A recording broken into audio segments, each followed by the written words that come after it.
Hi, my name is Patrick Jadell. And I'm Brian Mayer. We're here today to show you how to change a tire in your vehicle.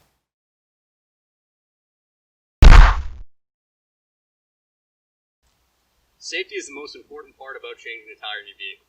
Safety starts before you get in your vehicle or turn the key. You want to make sure that you have the proper PSI in your tires, as well as good tire treads. You want to check that on a regular basis and check your manufacturer specs to make sure they're up to standard. If you do have an issue on the road, you want to pull over your car in a well-lit public parking lot if possible. If that's not possible, you should pull over on the shoulder or breakdown lane as far over as possible without getting stuck in a ditch or in the dirt. When you do pull over, you should turn on your flashers, as well as if you have a hazard kit with you, you should pull out any lights or cones that you can to put advance warning out for any oncoming traffic. When you do pull over, you should call any relatives or parents that you have and give them a warning that you're in trouble. Tire location differs in every vehicle. In this Subaru Impreza, like most sedans, the spare tire is located underneath the floor mat in the trunk. First, you will need to remove the mat. Then you will need to remove the foam insert, followed by the toolkit. And then last but not least, you have the tire, which is held in by a nut. You pull the spare tire out, and that should be everything you need. Here we have a Ford Transit, a standard van. Our access panel for our toolkit is right here in the back. Our spare tire is located underneath, and that ratchets down with an access panel right here. Here for our final vehicle, we have a GMC pickup truck. We'll be showing you how to change the tire on this vehicle. In this vehicle, the toolkit is located underneath the back seat. Now we'll be showing you how to take off the spare tire from underneath the truck. Here we have our access panel. You will need the key to your vehicle to unlock and pull out. This is so nobody can steal your spare tire. Here we have our toolkit that we've put together already. We want to slide it in. We want to start cranking down the tire.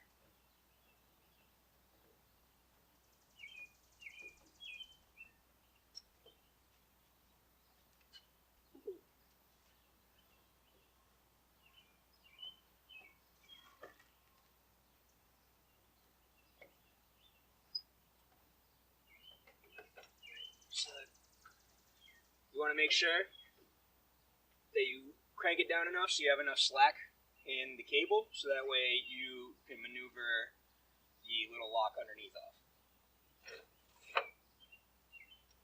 So after you have lowered your spare tire down to the ground completely, you want to slide it partway out from underneath the truck.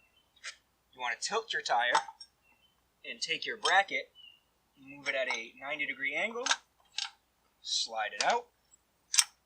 Your spare tire is free.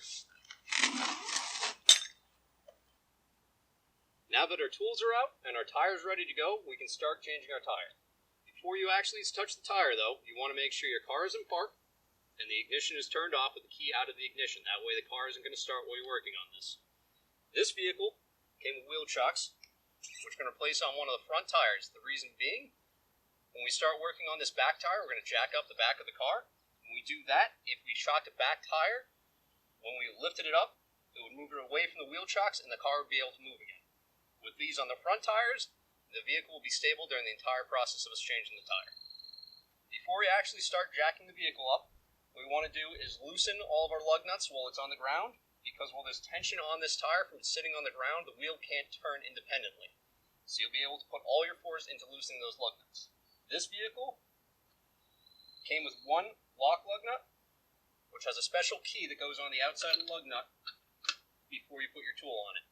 Besides the key that goes with it, everything else goes the same way to unlock that and take it off. So we're going to start by loosening one of these tires, lug nuts, and we'll go from there.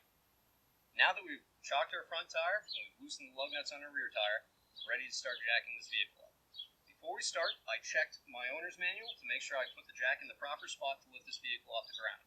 There's a lot of weight on a small area, so you want to make sure you use the proper spot as described by the manufacturer.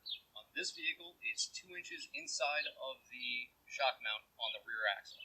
On your vehicle, it could be different, but you want to make sure you put it in the right place that it was designed for. The reason being, there's a lot of weight on this, and if you're on something that's unstable, such as your exhaust, part of the body, or any sort of plastic or weaker material, you're likely to have that eventually break when the full weight goes on the jack, and that'll lead to either injuries to yourself or damage to the vehicle. We want to make sure this process is done as quick and efficiently as possible, so we're not on the road for longer than we need to be, which will keep us safe. So now that everything's ready to go, I'm going to jack this vehicle up. You don't need to go far, just high enough that you can get your tire off your vehicle. So just about an inch like I just did is all you need. Now that our vehicle is jacked up off the ground, and all of our lug nuts are loose, we're ready to take the tire off. I've already taken off the first 5 lug nuts. With us breaking them earlier, they came off easily by hand. All I'm going to do is take the last one off. The most important part of this step is you make sure your lug nuts are all in a safe place. I'm out in the open on a nice flat ground. If you're on the highway with someone going by or on a hill, you probably want to take these lug nuts and either put them in your pocket or in the vehicle. The reason being is that cars don't normally come with extra lug nuts, and that's not something you want to have to try and find on the side of the road. This is a newer vehicle. The tire is pretty easy to come off, but if you have an older vehicle, it could be rusted on a little bit. Even after you take the lug nuts off, if it feels like the tire isn't coming off, all you need to do is give it a good kick, and that should break it. Sometimes it takes a little more force than that, but that is all that's holding it on.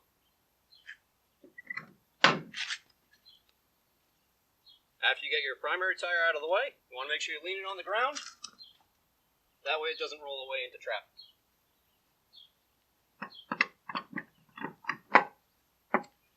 After your spare tire is on, you want to take your lug nuts and thread them on by hand. The reason being, if you start using a tool, you won't be able to tell if you're cross-threading it. Cross-threading is when your lug nut starts at an opposite angle as opposed to what your stud is. When you do that, you'll do permanent damage to your lug nuts and your studs. So get all your lug nuts started and as hand tight as you can get them. After that, Brian, if you wouldn't mind getting the wrench.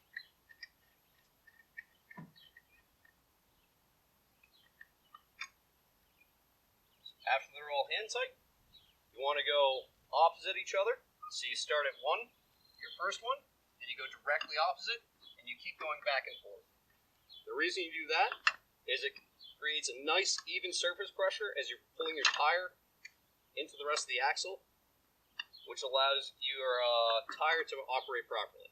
If you don't do this, there's a chance your tire could pull on at an angle and be wedged, which would cause permanent damage to your vehicle if you continue to drive it that way, as well as vibrations while you're driving, you'll be able to tell.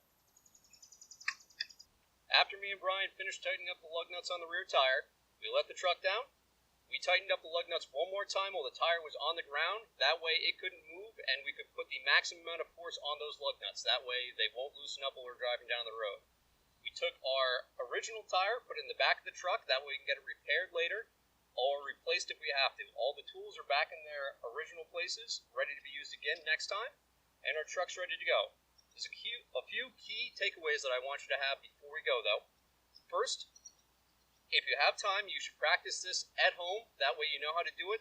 So if it comes to an emergency and you have to do this, you know how to do it and you're not panicked on the side of the road. Remember, always stay in a safe area when you're doing this. If you're not comfortable doing this on your own, give someone a call, wait for AAA, friends or family to come and help you, and stay in a safe area.